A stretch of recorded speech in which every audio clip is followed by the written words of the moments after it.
You, John Fitzgerald Kennedy, do solemnly swear. I, John Fitzgerald Kennedy, do solemnly swear. That you will faithfully execute the office of President of the United States. That I will faithfully execute the office of President of the United States. And will, to the best of your ability. And will, to the best of my ability. Preserve, protect, and defend the Constitution of the United States. Preserve, protect, and defend the Constitution of the United States. So help you God. So help me God.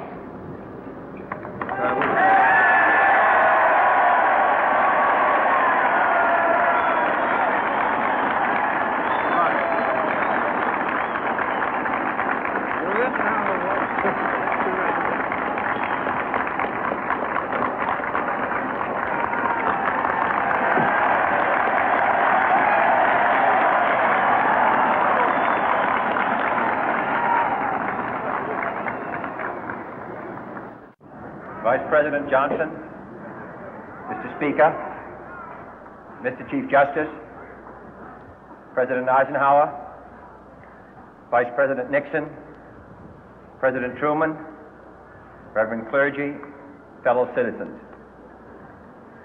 We observe today not a victory of party, but a celebration of freedom, symbolizing an end as well as a beginning, signifying renewal as well as change. For I have sworn before you and Almighty God the same solemn oath our forebears prescribed nearly a century and 3/4 ago. The world is very different now, for man holds in his mortal hands the power to abolish all forms of human poverty and all forms of human life. And yet the same revolutionary beliefs for which our forebears fought are still at issue around the globe. The belief that the rights of man come not from the generosity of the state, but from the hand of God. We dare not forget today that we are the heirs of that first revolution.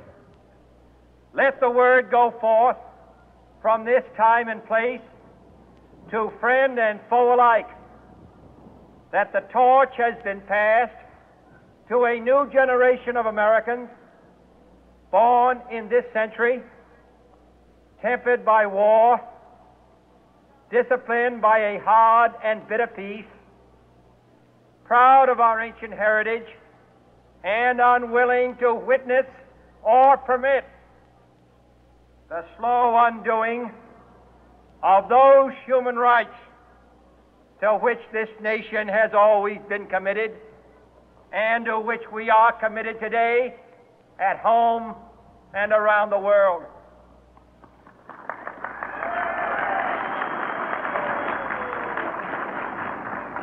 Let every nation know, whether it wishes us well or ill, that we shall pay any price, bear any burden, meet any hardship, support any friend, oppose any foe to assure the survival and the success of liberty.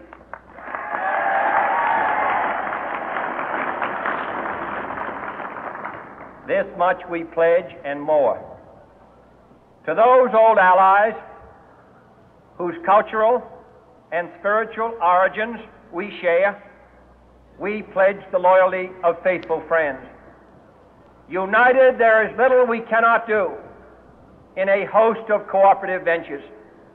Divided, there is little we can do, for we dare not meet a powerful challenge at odds and split asunder.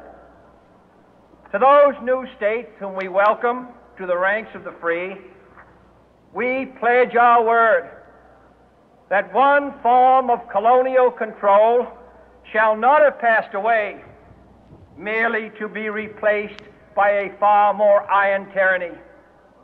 We shall not always expect to find them supporting our view, but we shall always hope to find them strongly supporting their own freedom, and to remember that in the past, those who foolishly sought power by riding the back of the tiger ended up inside.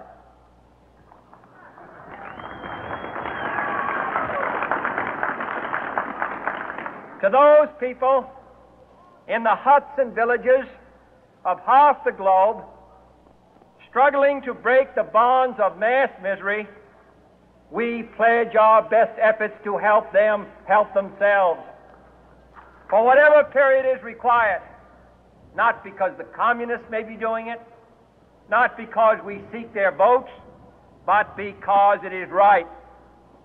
If a free society cannot help the many who are poor, it cannot save the few who are rich.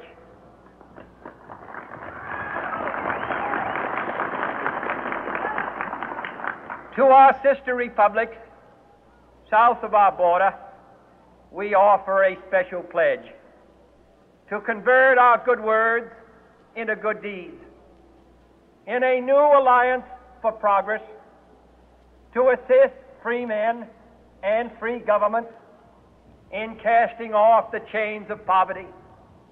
But this peaceful revolution of hope cannot become the prey of hostile powers. Let all our neighbors know that we shall join with them to oppose aggression or subversion anywhere in the Americas. And let every other power know that this hemisphere intends to remain the master of its own house.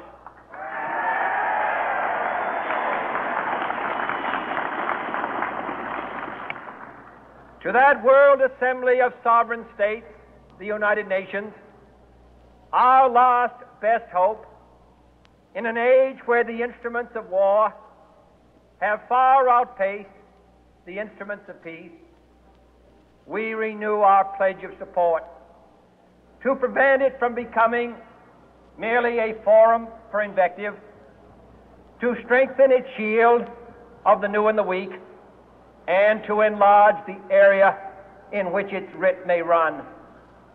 Finally, to those nations who would make themselves our adversary, we offer not a pledge, but a request that both sides begin anew the quest for peace.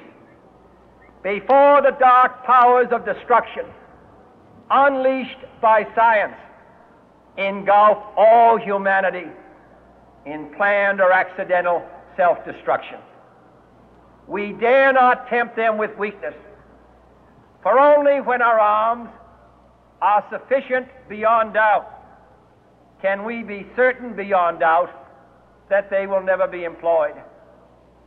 But neither can two great and powerful groups of nations take comfort from our present course, both sides overburdened by the cost of modern weapons, both rightly alarmed by the steady spread of the deadly atom, yet both racing to alter that uncertain balance of terror that stays the hand of mankind's final war. So let us begin anew, remembering on both sides that civility is not a sign of weakness, and sincerity is always subject to proof. Let us never negotiate out of fear, but let us never fear to negotiate.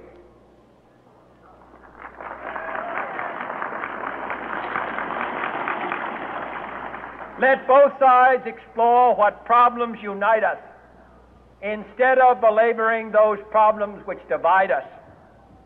Let both sides, for the first time, formulate serious and precise proposals for the inspection and control of arms, and bring the absolute power to destroy other nations under the absolute control of all nations.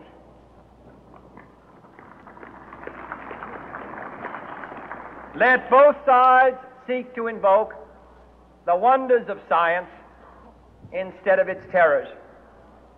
Together, let us explore the stars, conquer the deserts, eradicate disease, tap the ocean depth, and encourage the arts and commerce. Let both sides unite to heed in all corners of the earth the command of Isaiah to undo the heavy burden and let the oppressed go free. And if a beachhead of cooperation may push back the jungle of suspicion, let both sides join in creating a new endeavor, not a new balance of power, but a new world of law, where the strong are just and the weak secure and the peace preserved.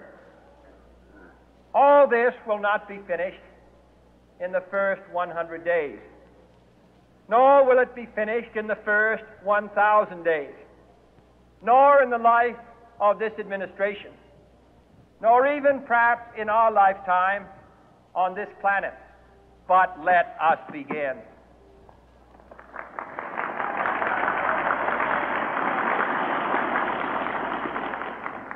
In your hands, my fellow citizens, more than mine, will rest the final success or failure of our course. Since this country was founded, each generation of Americans has been summoned to give testimony to its national loyalty. The graves of young Americans who answered the call to service surround the globe. Now the trumpet summons us again, not as a call to bear arms, though arms we need, not as a call to battle, though in battle we are, but a call to bear the burden of a long twilight struggle, year in and year out, rejoicing in hope, patient in tribulation, a struggle against the common enemies of man, tyranny, poverty, disease, and war itself. Can we forge against these enemies a grand and global alliance, north and south, east and west, that can assure a more fruitful life for all mankind? Will you join in that historic effort?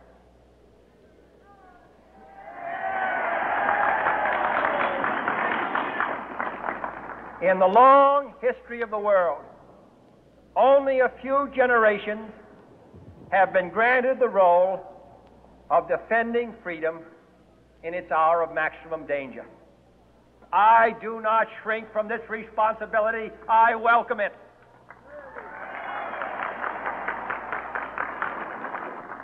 I do not believe that any of us would exchange places with any other people or any other generation.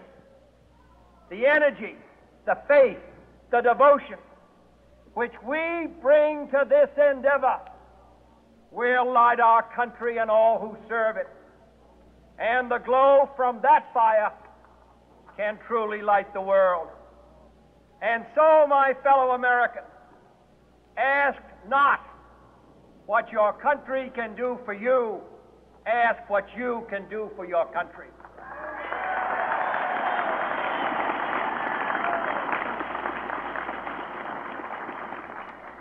My fellow citizens of the world, ask not what America will do for you, but what together we can do for the freedom of man.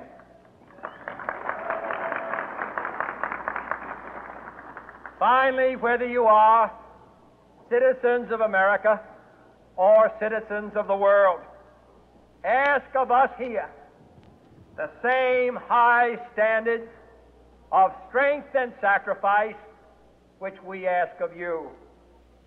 With a good conscience, our only sure reward, with history the final judge of our deeds, let us go forth to lead the land we love, asking His blessing and His help, but knowing that here on earth God's work must truly be our own.